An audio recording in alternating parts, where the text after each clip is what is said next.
Hi, everyone. Welcome to our podcast. This is our new show called What the Forensics, or WTF, as we've decided. My name's Nicole. I'm Journey. I'm Rebecca. And we're super excited to be kickstarting this podcast for everyone. We're newbies at this. It's our first time. We don't really know what we're doing, but we're going to take it one day at a time, one podcast at a time, and see what we're doing and how it goes. As you can see, if you're watching the video, we're all in separate locations. We're using Microsoft Teams, obviously because of COVID-19. I'm in Halifax right now, downtown. Journey, Rebecca, where are you guys? I'm in Central Alberta, which is fun. Oh, Rebecca, you muted yourself. I'm not good with technology. I'm the slow one here. I'm also in Nova Scotia, but I'm in quarantine, so I can't meet up with Nicole right now to do this together. Yeah. So, as we just saw, bear with us if there's any technical problems or difficulties throughout this episode. We really don't know what we're going to be doing. So this is just kind of our introduction, see how things go, what we should do differently, and just to let you guys know, especially just in this episode, we are covering content based on assault, racism, and murder. There's going to be a case that we're talking about later on, and also studies that have been done on human cadavers, well, and pigs, but humans are more interesting. So listener discretion is advised. So it's on you if you don't like it and you keep listening. So, Journey, tell us a little bit about yourself. All right. So my name is Journey, obviously, and I'm a fourth year forensic anthropology student. I'm going to St. Mary's University in Halifax, which is where I met these two. I was raised on a sheep farm in Central Alberta, and my dad is a chiropractor, which is where my first interest in bones started. However, I really didn't want to touch people for a living, so I crossed that off my list quickly. When I was a little bit older, I was reading a Nancy Drew book where she is an archaeologist, and I thought that looked like so much fun. And then in grade 9, I started watching the TV show Bones, and I fell in love with Temperance Brennan and forensic anthropology. And I decided that it was a perfect combination of bones and archaeology. And I'm like, yeah, I'm going to base my life off of a TV show and live as much as possible in a fantasy land. And now here we are. I've almost completed my Bachelor of Arts in Forensic Anthropology, and I'm starting a podcast, and I'm super excited. And that's me. I love how, chiropractor, you're just that's what you're going to be doing, is touching people for the rest of your life. It's okay, other ways you could have worded that, but. Right. Well, I could work with dead people. They don't talk back, and yeah, easier. Mm-hmm. We all want that in life. Yeah. Okay, Rebecca. True. How about you? What are you doing? Where did you gain your interest? Well, as we've established, my name is Rebecca. Hi. Hello. I also go to school at St. Mary's. That's where we all met, as Journey already mentioned. I'm in a Bachelor of Science with my major in psychology, certificate in forensic science, and a minor in criminology. So it's all pretty related, but not absolutely related. My interest came from watching Criminal Minds. That's where I got into psychology, but realized that I think criminal psychology is a lot cooler. So Criminal Minds is where it started, and then I saw Dexter, and I was like, oh, no, that's cool. Yes, so I thought agree. blood splatter was the way to go. And then I got into this program and realized that there are a lot of forensic disciplines, and I don't know what I want. But at least we got to live as Dexter for a day too in our course. I think all of our dreams came true a little bit that lab. Absolutely. Okay, well, I guess I need to talk about myself then. Obviously, my name's Nicole. I'm from Ontario. I moved here again to go to school. I'm in third year, and I'm a psychology student, just like Rebecca. I'm not minoring in crim, though. I don't really know what I want to do. I was going to, major in psych and minor in bio and chem or something like that because of how many, disciplines there are in forensics. I was like, oh, maybe I want to be a lab tech. And then I realized I had to do plant bio, and that was a no for me, in organic chemistry, so that didn't work out. Anyways, just like you guys, I always want to be a cop, but then I was like, you know what? I don't want to be handing out speeding tickets. So after that, I started watching Bones, like you, Journey, and I really want to be Angela. And if anyone doesn't know the show, it's like she takes, I was gonna say takes pictures of dead people, but like she does a bit more than that. She does like facial reconstructions, and she has all this cool technology. And I was like, yes, that's what I want to do. Not realizing that the world's not actually like that, and it's a TV show. So once I got into high school, I didn't know what I wanted to do. I took an intro to sociology, anthropology, and psychology course. And for a final, we had to do like a victim map. So we were given victims, where they were found, where they were last seen, like certain objects found on the bodies or certain pieces of evidence. But it was like some aspects were missing for each victim. And then you had to try and create a profile for the killer based off of that information. Cool. Yeah. That sounds like the most interesting high school project I've ever heard of. Yeah, and I went far too into it. I got like my Google Maps out. I was seeing like how many hours it was to drive from each state, how it was even plausible. And there had to be like 2 people, but then like we learned about like organized and disorganized killers, like males and females. So that was really cool. And then I started rewatching Bones, and then Sweets came into it, and I love Sweets, and he is what got me into forensic psychology, in a sense. I love it. So, yes, it all started with a TV show, I guess, for all of us. Yes. Which is kind of funny because I feel like nothing is like the TV show at all. Like based on what we've done in our shows, not our shows, in our classes. Well, it's majority of what we learn is like, just so you know, this is nothing like what it's like on TV. And I'm like, okay, but a TV show got me into this, so it must be kind of exciting. Yeah, exactly. It's like, can it be a little like TV? Yeah. Well, there was a thing, like, isn't it something that you were looking up, Rebecca? Like, what was it, the CSI effect? Like, I know we talk about this at the beginning of first year forensics, and it was like, do people like forensics or like crime because of TV, or do they like it because of something else? What was like the whole aspect of that, Rebecca? Yeah, so I was actually going to talk about the CSI effect later on, so I can definitely talk about it now. Yeah. The CSI effect came into play in starting the early 2000s, around when CSI and all those other major crime shows started to come out.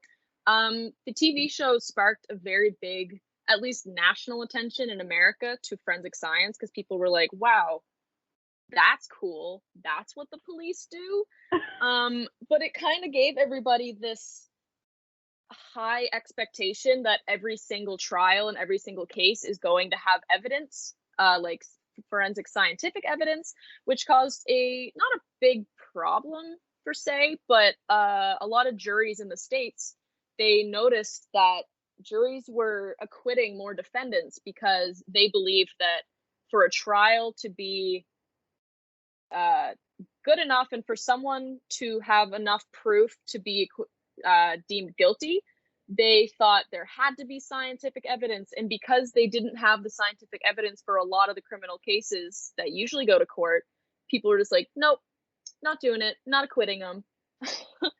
So there was a study actually released by Greg Barrick and Young Kim of Eastern Michigan University that they surveyed over 1,000 jurors in the States. There's not much research about it in Canada, by the way, which is why this is all American information. But they showed that 46% of jurors that participated in the survey expected every single criminal case to have at least some kind of definite forensic evidence. So would this just be like fingerprints and... Yeah, like fingerprints, DNA, ballistics. Like they thought 46% of jurors thought every single criminal case should have scientific evidence, and they expected to see some kind of it. They obviously haven't watched Dexter because he doesn't leave behind evidence, okay? Exactly. So, I honestly didn't know that. if you guys were jurors, would you, like, if you were given a case and there's, like, obviously circumstantial evidence, but maybe, like, one or two physical evidence that was, like, kind of iffy, would you guys be like, no, I need more? Or would you just go off that?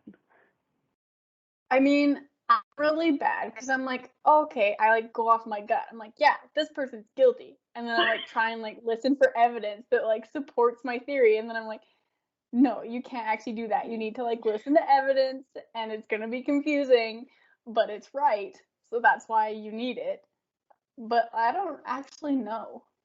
Yeah, if I feel the same way. I think it really depends on the criminal case, because obviously some cases are going to have a lot more scientific Yeah. evidence than others. Because further found from this study done at Michigan University, 32% of the jurors believed that ballistic or other firearms evidence would also be in every criminal case. So they just, I mean, not to be rude to the Americans, but like guns. Like, I can see how they were like, oh, everyone's got their guns. Everyone's gonna have like shot fired or something. Like, that just baffles me as a Canadian. I mean, it makes sense if every person in the States is legally allowed to carry a gun, that there's like statistically they're going to have a higher incidence of gun things. Absolutely. I'm just trying to think of like a criminal case though that like you obviously wouldn't have a gun. Like, there would be no reason to have a gun. Because like, sure, break and enters, you can have a gun. Sexual assault, sure, bring a gun. I'm not saying bring a gun, but like, I'm saying it makes sense. Those are the only ones I can think of anyways. Okay, well, aside from bringing guns to fight, what, for the listeners out there that don't really know what forensics is and what stream we're in, like, I know you mentioned that there's several disciplines of forensics and stuff like that. Like, what else really is there to forensics, Rebecca? So in the most broad sense, forensic science is the application of science to criminal and civil laws during investigation. So really, forensic just means like something applied to the law. So you can have a botanist who studies and researches plants, but you can also have a forensic botanist that studies and researches plants as they pertain to a specific investigation. So if a body was found in the woods, they could identify by the plants around it if the body was placed there an hour after death, whether the body was killed somewhere else and dragged there. They can sometimes identify suspect based on the plants, based on if they find seed pods. But yeah, there's a very common misconception that I was definitely under the belief of when I joined forensic science, that to be a forensic scientist meant you get to do everything. Yeah. I was so bummed, like, when we had to, so for our course, biology and chemistry was a prerequisite, and I was like, okay, like, this is cool, I can get a little taste of everything. And then as soon as I get in there, I was like, oh yeah, that's other end of the spectrum from what I want to do in psych and biology. Yeah, so as it turns out, being a forensic scientist could be any type of forensic or any type of scientist in any discipline, and you can be forensic as long as you're applying it to the law and have the credentials. So there's forensic chemistry, botany, biology, there's forensic linguistics, anthropology, archaeology, psychology, entomology, and the list just keeps going. I was gonna look up some crazy ones, but I've decided I don't want to do that. You've named a lot of them. I worked with a lady last week who she's like, I should have become a forensic accountant. And I'm like, I could not look at numbers. Like, they're stressful enough as they are, but apply them to a legal setting where you're like, if you make a mistake, then it's like legal. And you're like, oh, okay, you went to jail because I'm dyslexic. Like, this isn't good.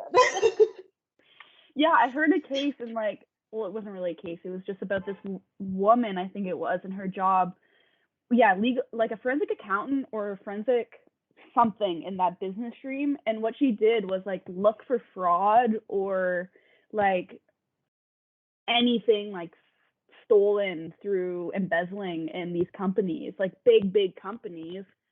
And she just like took him to the police and was like, yeah, you're going to court, like you embezzled a whole lot of money. And I found that out. Oh. That's so cool. Like, it's interesting, but I don't think I'd ever be able to look at numbers all day. Mm-mm. To each their own. Some people have number brains, and I do not. Yeah, if that's you. Amen. I mean, if there's a listener out there that loves numbers, Exactly. come tell us how it is, because the three of us hate numbers. I mean, maybe sometime we'll cover forensic accounting in an episode, but I'm not going to be a forensic accountant. Yes. That's a good way to put that. Yeah. So with this whole podcast too, like I know it's the first episode and we're kind of getting like used to everything. We just wanted to like let our listeners know as well kind of how it came to be. Like it kind of started like we just had a, hey, do you guys want to start a podcast one day?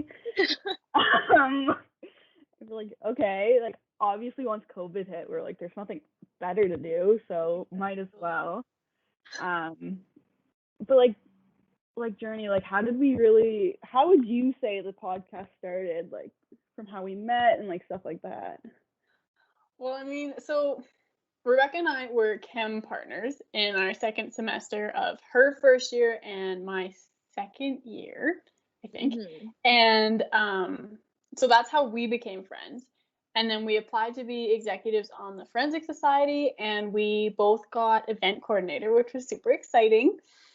And then because we were event coordinators, we had to go to like the Forensic Society Expo, which is basically where students can just walk around and choose which society they want to be a part of. And Nicole came up to us and was like, "Oh my goodness, guys, are you in my forensics class?" And we were like, "Yes, maybe." I think so. And she's like, "Hey, I'm not going to be there for the first class, so would one of you guys text me what happens?" And we're like, "Sure, of course." So then that's how I got her number. And then the next week at school, after she was back and I had forgotten to text her what happened in that forensics class. Thank you for that. We had, helpful. Anytime. I'm nothing but reliable. We had a Greek history class together, I believe, that year. And so I told her, I was like, "Oh my goodness, I'm so sorry, but this is what happened." And then she's like, "That's fine." And then that night we had a forensics class, which all three of us were in. And we sat at the same table with a couple other people, and we were the only people we knew in that class. So it was kind of nice to have a safety blanket. And that's how we became friends pretty much. We've just become inseparable. And then I think it was the end of last year, we were just kind of like talking, and then someone was like, "Oh my goodness, we should start a podcast." Because usually we just get together and talk about forensic things in our own home. We're like, why not share that with the world? So why not share our morbid interest with others with the same morbid interest? Exactly. I mean, like, some of the conversations we've had, like we got so in depth, and then we just sit for a second and be like, yeah, I don't think this is normal that we're excited about like these murders and the way people died or how they were found. Right? Like I try and talk to anyone else about this and they're like, "Yeah, that's creepy." And I'm like, "It's actually not. It's very interesting. I'm not a psychopath, I promise." Yeah, list the criteria of what it is to be a psychopath and be like, "Ma'am, not me." I've even done this, or this. Yeah, it was like kind of. Sorry, go ahead.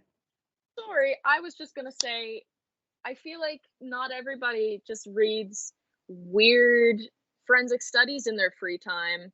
Oh my gosh, yeah. But Nicole, you found a really fun one. So, like, I feel bad for laughing, and it was part of my presentation that I gave for my class. It's called Taphonomy, so it's like the study of how bodies decompose and how, like, the weather or water, different factors in the environment can affect a body decomposition. Sorry, this is morbid that I'm laughing. Can you read us the title of it, please? Yes. If I could, so it's called Lemonade from Lemons: The Taphonomic Effects of Lawnmowers on Skeletal Remains. Yummy. So basically what happened, this author was like Martin et al. 2013, so there's a couple of them that wrote this study. It was in Illinois on this like anthro research complex, something or else.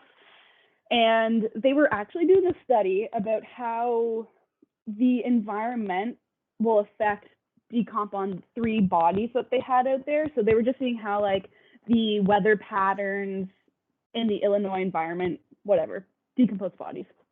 So they had a contract with this maintenance crew, I guess, and they had this agreement, like, you don't do any maintenance until we say so, and we have to like watch you guys do this, or else something's gonna go wrong. So obviously some guy was like, I'm just gonna lawn their grass because I'm gonna be nice and help out. So this guy starts mowing the lawn, and the bodies were overgrown because they'd been sitting there decomposing. So it was just like skeletal remains at this point. Tall grass covering them. He runs over all 3 bodies with the lawnmower. Not even one, and realizes, what did I just hit? He drives over all 3 with his lawnmower. I can only imagine no. Bones feeling like running over rocks with your lawnmower. How do you not realize that? Like, well, this isn't grass. Oh, I'm just gonna keep going. Like, Why are there guts coming out of my lawnmower? Like, this is totally normal. like shards and bone fragments going everywhere. Anyway, so they went to go clean up this disaster of a study that was obviously ruined, and they were like, oh, these bones actually are dispersed in a certain pattern. So they decided to create a study of running pigs over with different lawnmowers. What? Dead pigs, right? Yes. They were, dead pig cadavers. So they had like 3 different lawnmowers, multiple pigs, and they were like, well, we'll just adjust the height of the blade, you know, the horsepower, and we'll just drive over pigs. So why would they use pigs? Why wouldn't they use cadavers for this study? Well, humans are also, like, people donate their bodies, but I feel like this, if you just want a, like, skeletal body, humans are very hard because of the whole decomposition, and pigs are very similar to humans in their muscles and their, like, skin, their mass, whatever, not their mass, but I mean, there can be some fat pigs. So in all senses, like, they're super similar, and the bone and cartilage is very similar as well. It's just like certain scents. We talked about this in class too. There's certain like certain olfactory senses, is that it? That differ pigs from humans, and that's kind of like the only key difference. Oh, right? okay. Am I missing anything? I feel like that would be like the main. I think it's just they're structurally similar to humans. Yeah, I think you're right. Their structure and their flesh is very similar, I think, for like bruising patterns and stuff. Yeah. Yeah. Anyways, they found out that the riding lawnmower, the one where you sit on, creates a bullseye pattern of fragmented bones. That's kind of cool. They have like a mulching lawnmower. So I looked it up because I honestly thought a lawnmower was a lawnmower and I didn't know the differences between them. Yep. This is like the pushing one with the blade underneath, and sometimes you have the bag on the back, so whatever it like cuts, it catches. Yeah. So I guess you can also take the bag off. I don't really know. If there's a lawnmower expert listening, please help us. Please help us. So that mulching one made like a small circle, and it was like a continuous small circle, which is really cool how it differs that drastically. And then the rotary lawnmower, they're like the old-fashioned blade spinning pushing ones. Okay. Cool. They also used those ones, and that was just a mess. It created like some discontinuous rectangle, like there was no pattern really to it at all. But it's morbid, but I laugh every time when I'm like this man accidentally ran over 3 skeletons. And they were like, science. We can use this for science. Right? You really can make a study out of anything. Anything. Yeah. True. And the next mistake I have will be like, you know what? This is science. And then I'm going to write a study about it. Like, I didn't fail. This is just my, like, starting stone. Or my starting thought. Whatever. This is my hypothesis. Exactly. Oh, dear. So that was a fun little, not really case study, it was just some research that I did, but that was in 2013 though, so what, I was gonna say 17 years ago. See, math is not my thing. 7 years ago. But there's one that's kind of like recent in findings, but an old case. So Journey, do you want to kind of talk to us about that? Yeah. So. And I don't know anything about this either. I've literally never heard of this case, so I'm interested. Okay, so I came across this case once, like a long time ago. I can't remember. I think it was in one of my classes. And then just recently, I was scrolling through Facebook, and I follow a couple like anthropology pages, and they were like, we're doing recent excavations for the Tulsa Race Massacre. I was like, okay, that name sounds familiar. Like, what is that? So I Googled it, and you can believe everything on the internet.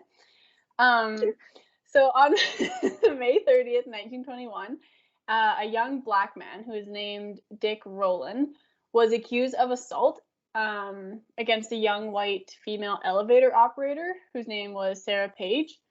All of the like retellings of what the actual assault was are different. So they're just kind of like encompassing it in assault. No one knows of what kind. Anyways, he was arrested and like an investigation was launched and he was brought to the courthouse. And when he was brought to the courthouse, rumors kind of spread around the city that he was going to be lynched. So a group of white mob men came to the like sheriff and was like, yes, let's do this. This is a good idea, like justice, blah, blah, blah. And then a group of black mob men came and were like, no, you shouldn't do that just because he's black. So there's a little bit of tension between those two groups. And the sheriff tried to make sure that nothing really happened. He was like, hey, you guys just need to go home. We're taking care of this with the justice system. Like, just leave it to us. You aren't helping. And then the black mob was leaving and they were just like, okay, we'll leave it up to you. And then someone in the white mob kind of started like a confrontation with one of the guys. And then a shot was fired. No one knows from which side, but a shot was fired. Yeah. Honestly, it's always. We are just shit disturbers. So. Yeah. But yeah, and then chaos just like erupted. And so a couple people, I think it was like 12 people were killed in that initial like fight after that shot was fired. And then news that people had been killed like spread around the city. And then white rioters rampaged through like all of the black neighborhoods, killing men and women and looting stores and homes. And this only happened for 24 hours. Like this happened May 31st and it was done June 1st, 1921. And it was like the destruction was incredible because the attack was carried out like on the ground from people like looting stores and homes and stuff. But they were also people with like private airplanes were like dropping bombs. And so, my God. Yeah, what? Right? So they dropped bombs on this like 35 square block area in Tulsa, Oklahoma. And it was actually the neighborhood that was like the wealthiest in the black community. And they considered it like the Black Wall Street. It was just like, yeah, it was just annihilated after this 24 hours. So do they have a number of how many people were killed? In 2001, there was a statement released that said 36 people died, and over 800 people were injured. However, no one really knows the number of people, like the number. Yeah. So is that why they're gonna try and do that excavation? Like, so were the bodies just left there, or do they have like a mass grave? That's kind of what they're trying to figure out. They don't know where the mass grave is. And so there was a anomaly in this one cemetery in Tulsa, and they were like, maybe that's the mass grave from the Tulsa Race Riot.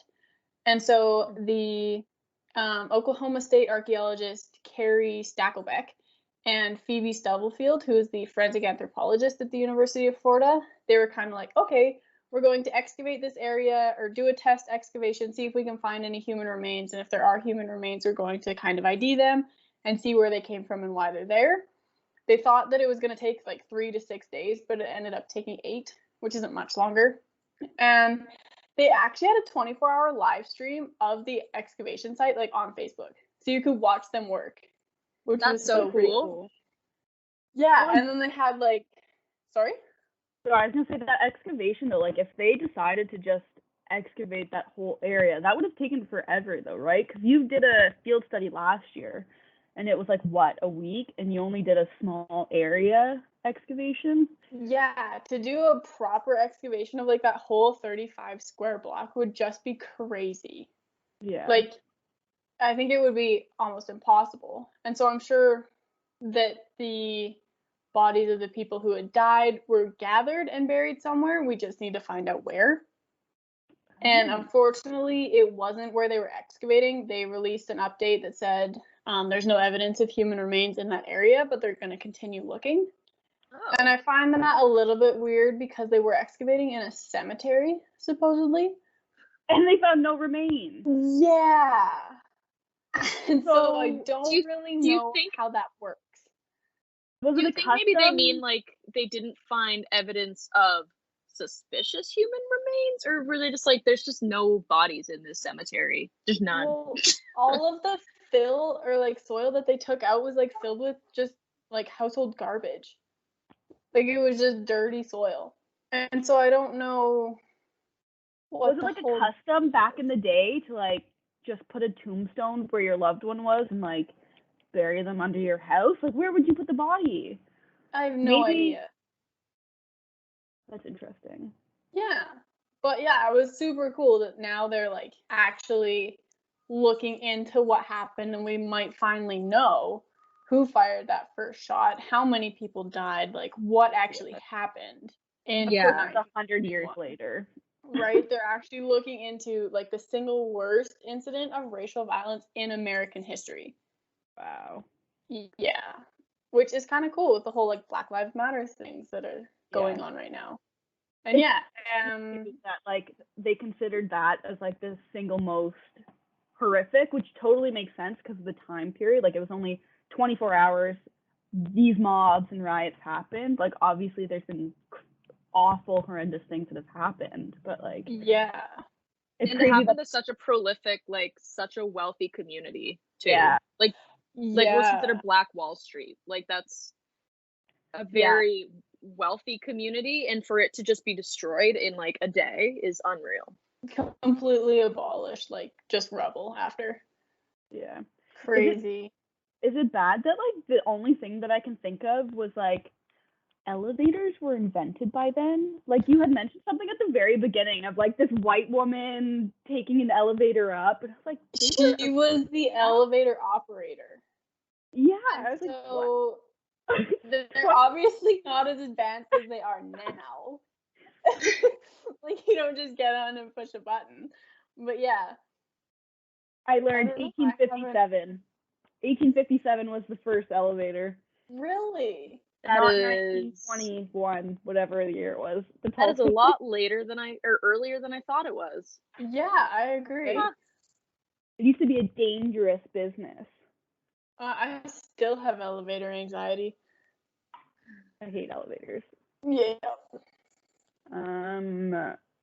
I honestly thought, like, when we were kind of talking about what we wanted to do for this episode, when you said the race riot in Tulsa, I didn't even think of, like, racial aspects to it. I was like, there was, like, an Indy 500 type race? Like, I didn't know Tulsa had these race car tracks and all this shit. And I'm like, Oh, sorry, my French.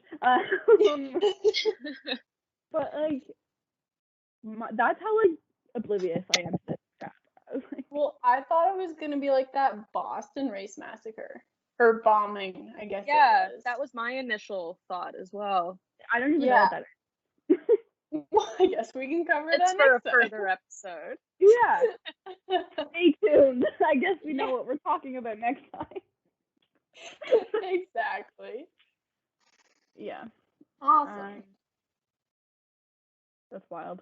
I honestly imagine like, okay, don't really imagine because it's kind of horrid to think about this. But like, what if you were in that situation? Yeah. Like, would your mind just go, let's go bomb a neighborhood because they disagree with us? Like, that's so extreme, White people. Oh my right? gosh. Like, the sheriff had it figured out. Everything was under control. He doesn't need your help. He's the sheriff for a reason. Well, the thing too, like, why did they go for lynching as a punishment? That's just, that was a common thing in that day. Instead of just being like going to the gallows, you would be lynched instead. Yeah. Wow, that sounds not fun. Right? In all aspects. Yeah, no, thank you. Okay, well, Rebecca is changing sceneries right now. We don't really have, since it was just our first episode, there isn't much else to go off of. Do you guys have anything you want to add, say, stories? I mean, I was just going to say that, like, our future episodes, we're just going to talk about, like, killers, forensic disciplines, current news, old case studies, and we're always open for suggestions about what you guys are interested in hearing about.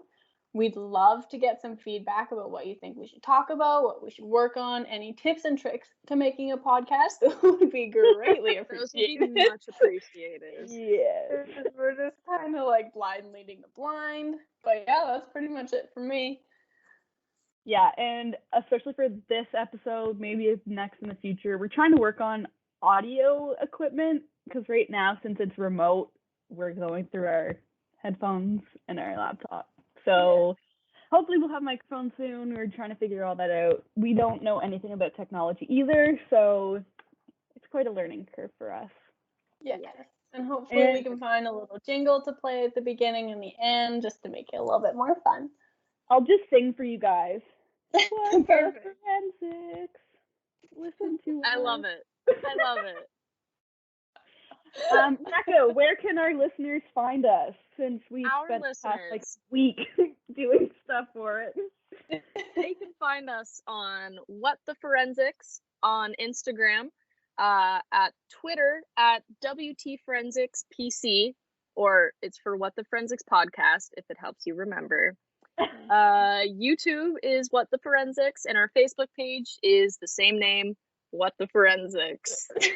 So yeah, so we've got our YouTube because we're recording our I was gonna say Skype, it's not Skype nor Our Zoom. Microsoft Teams, Team yeah, meeting. that's the word. Because I know like I either sometimes have it on in the back or I just like seeing people's facial expressions and stuff like that. So if you're a visual listener,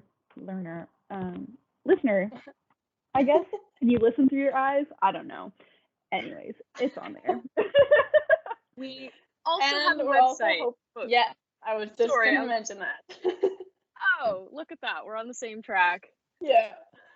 You should be able to find us at whattheforensics.ca, but that's a work in progress.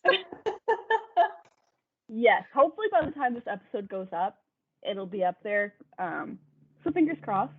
There's a contact page. You can send us information, suggestions, what we shouldn't talk about, should talk about, all of that fun stuff.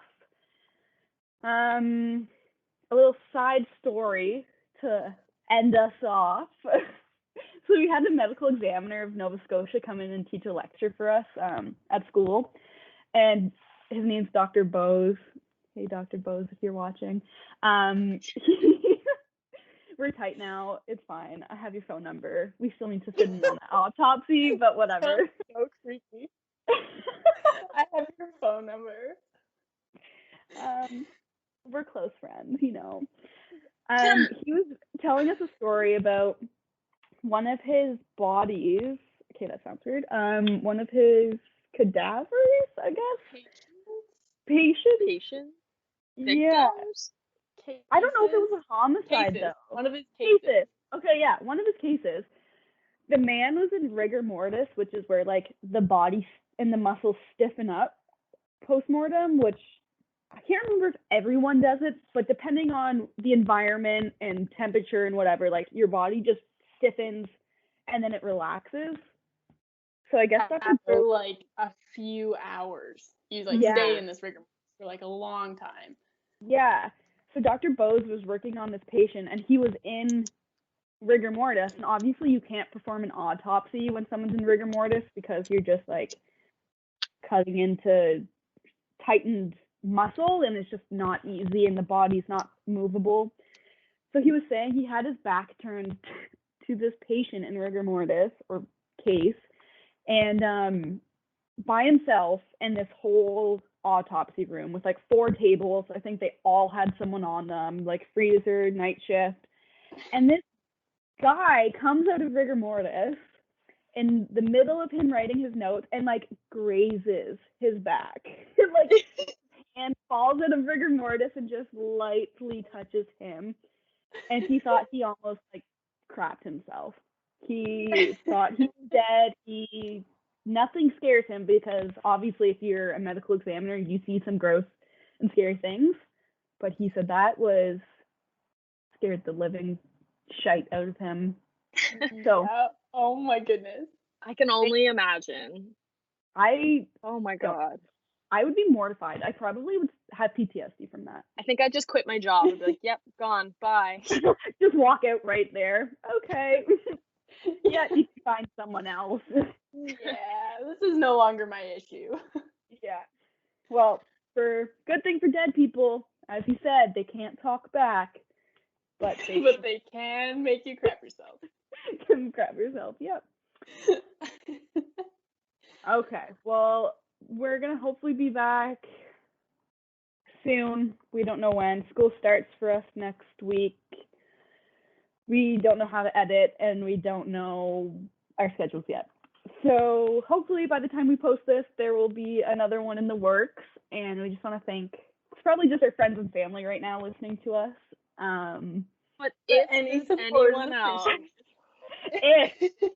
once we go viral, everyone's going to want to start from the beginning. So if this is you, if this is one of you, when we're famous and you're listening to us, hello. And thank you for listening. And thank you. Okay, well, we'll see you guys here. Let's talk to you guys next time on What the Forensics. I don't know. Yeah. Guys, they can't see you unless they watch, but see you next time on What the Forensics.